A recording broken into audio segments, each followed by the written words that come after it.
శారద ఎంత చెప్పినా కూడా ఆవిడ అసలు విననే వినదు. చూడమ్మా, నువ్వు సంతోషంగా ఉన్నావని ఆ అపూర్వ అనుకుంటూ తప్పుగా అర్థం చేసుకుంటుంది. కనీసం నువ్వు పసుపు కుంకాలు తీసేస్తే ఆ వేషధారణతోనైనా నువ్వు ఎంత బాధపడుతున్నావో అపూర్వకి తెలుస్తుంది కదా!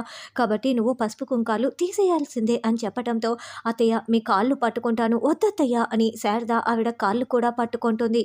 అయినా కూడా అస్సలు వినకుండా నువ్వు తీసేయాల్సిందే అని చెప్పటంతో, ఇక అక్కడ ఉన్న ఆడవాళ్ళు శారదని బలవంతంగా గదిలోకి తీసుకువెళ్ళి పట్టు చీర, పువ్వులు పెట్టి బయటికి తీసుకువస్తారు.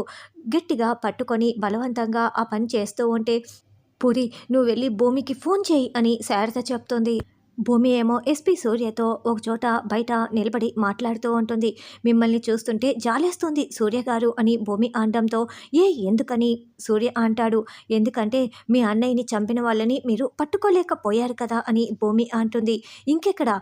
నా అన్నయ్యని చంపిన వాళ్ళు ఇంకా ప్రాణాలతో ఎక్కడ ఉన్నారు? జైలు నుంచి బయటికి వచ్చి ఆత్మహత్య చేసుకొని చచ్చిపోయారు. ఒకవేళ బ్రతికి ఉంటే నా చేతిలో ప్రాణాలు కోల్పోయి ఉండేవారు.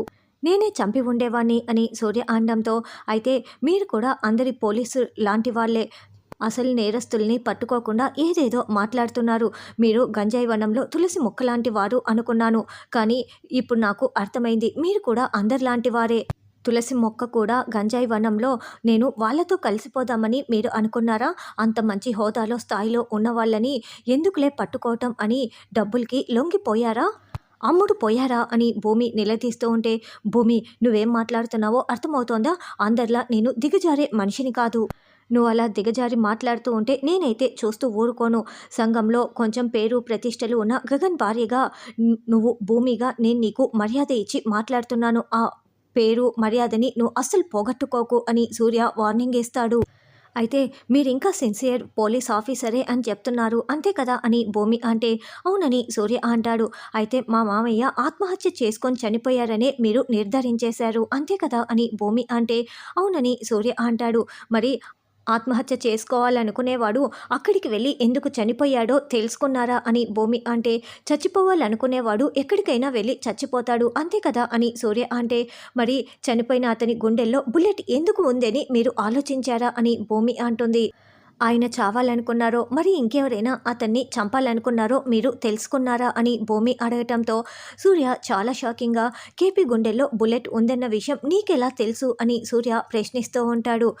"కేపీ గుండెల్లో బుల్లెట్ ఉందన్న విషయం నీకెలా తెలుసని నన్నడుగుతున్నారంటే ఆ విషయం మీకు కూడా తెలుసన్నమాట.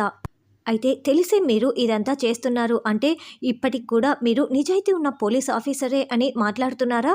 చూడండి ఇన్స్పెక్టర్ గారు, మీ అన్నయ్యని చంపిన వాళ్ళని మీరు పట్టుకోకుండా వదిలేయచ్చేమో, కానీ మా అమ్మని చంపిన వాళ్ళని, మా మామయ్యపై ఇలాంటి పని చేసిన వాళ్ళని నేను అస్సలు వదిలిపెట్టను. నేనైతే ఖచ్చితంగా పట్టుకొనే తీరుతాను. అప్పుడు మా అమ్మకి పుట్టిన కూతురుగా, మా మామయ్యకి మేనకోడలుగా మా రక్త సంబంధమే గొప్పది అని మీరు నిజాయితీ పోలీస్ ఆఫీసర్ కాదని అర్థమవుతుంది" అని భూమి వార్నింగ్ ఇచ్చి వెళ్తుంది. వెళ్తున్న భూమిని, "ఆగు భూమి" అంటూ ఇన్స్పెక్టర్ అరుస్తూ, "అసలు కేపీ గుండెల్లో బుల్లెట్ దిగిందన్న విషయం నీకెలా తెలుసు, చెప్తావా లేదా" అని నిలదీస్తూ ఉంటాడు. అప్పుడు భూమి తడబడుతూ ఉంటే అప్పుడే పూరి దగ్గర నుంచి ఫోన్ కాల్ వస్తుంది. "చెప్పండి అత్తయ్య" అని భూమి అనడంతో, "నేను పూరిని మాట్లాడుతున్నాను. అమ్మకి పసుపు కుంకాలు తీసే కార్యక్రమాన్ని జరిపిస్తున్నారని చెప్పడంతో, అయ్యో అలా జరగకూడదు" అని భూమి అంటుంది. "అదేంటి భూమి, నాన్న చనిపోయిన తర్వాత ఇలా చేయాల్సిందే కదా" అని పూరి అంటే, "నీకేం తెలీదు, నేను వస్తున్నాను ఆగు" అంటూ భూమి పరుగులు పెడుతూ వస్తూ ఉంటుంది. అప్పుడు సూర్య, "భూమి, ముందు నేను అడిగిన ప్రశ్నకి సమాధానం చెప్పలేదు, ముందు సమాధానం చెప్పు" అని సూర్య అరుస్తూ ఉంటే, "మీరు సిన్సియర్ పోలీస్ ఆఫీసర్ కదా, మీరే కనుక్కోండి" అంటూ భూమి వెళ్ళిపోతుంది. శారద పసుపు కుంకాలు తీసేస్తూ ఉంటే పూరి ఏడుస్తూ ఉంటుంది. "వద్దు వద్దు" అంటూ శారద దండం పెడుతూ ఉంటుంది. సరిగ్గా తాళి లాగేబోతూ ఉంటే అప్పుడే గగన్ అక్కడికి వచ్చి, "ఆగండి" అని గట్టిగా అరుస్తూ పరిగెత్తుకుంటూ అక్కడికి వస్తాడు. ఇక శారద ఏడుస్తూ గగన్ని హగ్ చేసుకుంటుంది. "ఏం చేస్తున్నారు మీరు" అని గగన్ నిలదీస్తూ ఉంటే, "అదేంట్రా అలా అడుగుతున్నావు, మీ నాన్న చనిపోయారు కదా" అని బామ్మ అంటుంది. "షటప్, ఎవరు నాన్న, ఎవరికి నాన్న? ఆయన మా నాన్న అస్సలు కాదు. నీ కొడుకు మా నాన్న కానే కాదు అని గగన్ అంటే, చూడు గగన్, సాంప్రదాయాల్ని పక్కన పెట్టకూడదు. నువ్వు అవునన్నా, కాదన్నా నువ్వు మమ్మల్ని బెదిరించినా మీ నాన్న చనిపోయిన తర్వాత నువ్వు పెద్ద కొడుకుగా తలకొరివి పెట్టలేదు. మరి పసుపు కుంకాలు తీయాలి కదా అని, సాంప్రదాయాల్ని పాటించాలి కదా అని ఆవిడ ప్రశ్నిస్తూ ఉంటుంది.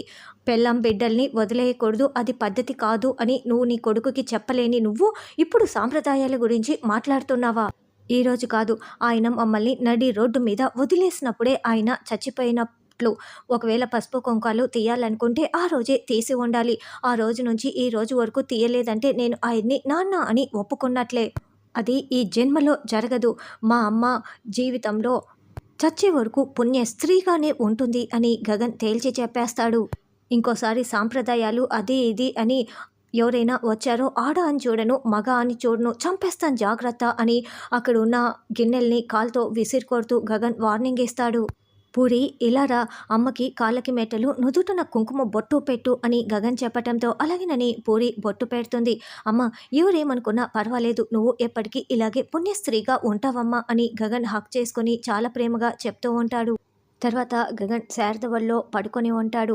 భూమి పరిగెత్తుకుంటూ బయట గాజులు పగిలిపోవటం, పూలు కింద ఉండటం చూసేసి చాలా టెన్షన్ పడుతూ లోపలికి వస్తుంది. అప్పుడు గగన్, అమ్మ, నీకు నా మీద కోపంగా ఉందా అని గగన్ అడగటంతో, లేదు నాన్న అని శారద అంటుంది. లేదమ్మా, నీకు నా పైన కోపం ఉండి ఉంటుంది, నువ్వు పైకి చెప్పటం లేదు. ఆయనంటే నీకు ఎంత ప్రాణమో ఎంత ఇష్టమో నాకు తెలుసమ్మా. ఆయన మనకు అంత ద్రోహం చేసినా ఏదో ఒక మూల నీకు ఆయన మీద ప్రేమ ఉండే ఉంటుంది. అందుకే కదా ఆయన చనిపోయాడని తెలిసినప్పుడు నువ్వు అంత ఏడ్చావు. చావు బ్రతుకుల మధ్య ఉన్నప్పుడు ఆయన్ని నువ్వు హాస్పిటల్కి తీసుకువెళ్ళి బ్రతికించుకున్నావమ్మా. ఆయన మీద నీకు ప్రేమ ఉందని నాకు అర్థమవుతోందమ్మా.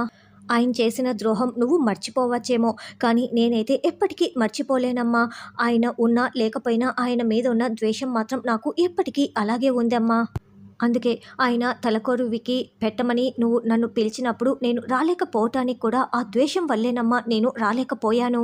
యాక్చువల్లీ నిజం ఏమిటంటే ఆయన మనల్ని వదిలేసినప్పుడే ఆయన చచ్చిపోయాడని నేను అనుకున్నాను. అందుకేనమ్మా నేను ఇలా చేశాను. నా మీద నీకైతే కోపం లేదు కదా అని గగన్ అడుగుతూ ఉంటే, లేదు నాన్న, నాకు అస్సలు కోపం లేదు అని శారద చాలా ప్రేమగా మాట్లాడుతూ ఉంటుంది. మీ నాన్న చచ్చిపోలేదు గగన్, బ్రతికే ఉన్నాడు. ఈరోజు నువ్వు తెలుసో తెలియకో నాకు మేలే చేశావు అని శారద మనసులో అనుకుంటూ గగన్తో ప్రేమగా మాట్లాడుతూ ఉంటుంది. అప్పుడే భూమి ఇదంతా చూసి, బావా, ఏదో ఒకరోజు నువ్వు కేపీ మామయ్యని అర్థం చేసుకుంటావు. మామయ్య చనిపోలేదు, హాస్పిటల్లో ట్రీట్మెంట్ తీసుకుంటున్నారు. ఆ అపూర్వనే చంపాలని చూసింది. నిజాలన్నీ త్వరలోనే బయటికి వస్తాయి బావా. అప్పుడు నీకు అన్నీ అర్థమవుతాయి. ఆ అపూర్వ చేసిన కుట్రలన్నీ నీకు అర్థమైపోతాయి. ముందు ఆ వీడియో కెమెరాలో ఉన్న ఆ వీడియో బాగైందో లేదో, ఆ వీడియో ఉంటేనే ఇప్పుడు నిజాలన్నీ, అపూర్వ కుట్రలన్నీ బయటికి వచ్చేది అని భూమి అనుకుంటూ ఉంటుంది. ఇక తర్వాత గగన్ గదిలో ఉంటే భూమి పరిగెత్తుకుంటూ గగన్ దగ్గరికి వచ్చి, బావా, థ్యాంక్ యూ సో మచ్ బావా అంటూ గగన్కి బుగ్గపైన ముద్దు పెడుతూ పరుగులు పెడుతూ వెళ్తూ ఉంటుంది. ఏంటి ఈ భూమికి ఏమైంది, నాకెందుకు ఇలా థ్యాంక్స్ చెప్పి ముద్దులు పెట్టిపోతుందని గగన్ చూస్తూ ఉంటాడు.